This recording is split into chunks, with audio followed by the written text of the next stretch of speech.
Hi there, Tamsin, Corey. You know, investigators say that some of these patients had never even been prescribed a painkiller before.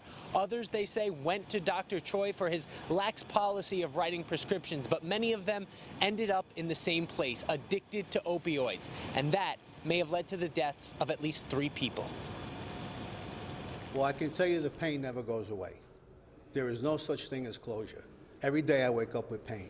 My whole family wakes up with pain. It's the sad irony Harry Reese is forced to live with each day since his son Michael died of an overdose of painkillers 4 years ago. The lethal cocktail of opioids prescribed by Dr. Lawrence Choy, who was arraigned in Manhattan Supreme Court Thursday afternoon.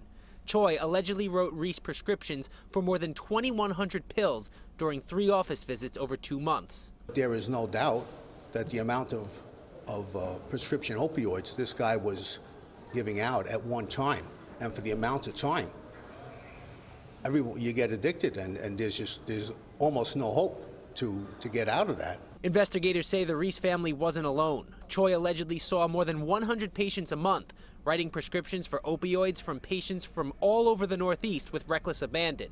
The DEA receiving their first tip about the potential problem from the Pennsylvania Attorney General after receiving several out-of-state prescriptions for high doses of the drugs. Similar to a heroin kingpin pushing millions of glassines on the streets, Dr. Choy pushed millions of doses of medication throughout the Northeast, leaving overdose victims in his wake.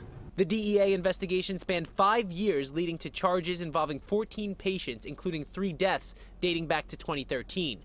Choy was arrested earlier this year in Wisconsin, where his lawyer says he was tending to his elderly mother.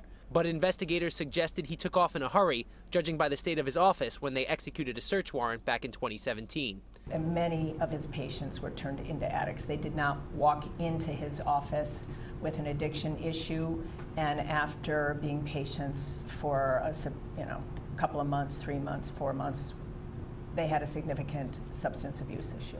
Thursday, Choy turned himself into the DEA's office before his arraignment downtown. Despite claims from prosecutors, several patients were in court to support their former doctor. He was the best doctor, really. He helped a lot. But Harry Reese says the doctor needs to pay for the pain he caused so many patients. Anyone who was responsible for killing my son and anybody else should go to jail for the rest of their lives and never get out. Now, Judge Neil Ross, who oversaw today's arraignment, said that this case will stand on its own merits and not be a referendum on the current opioid epidemic in our area. However, Choy was remanded without bail.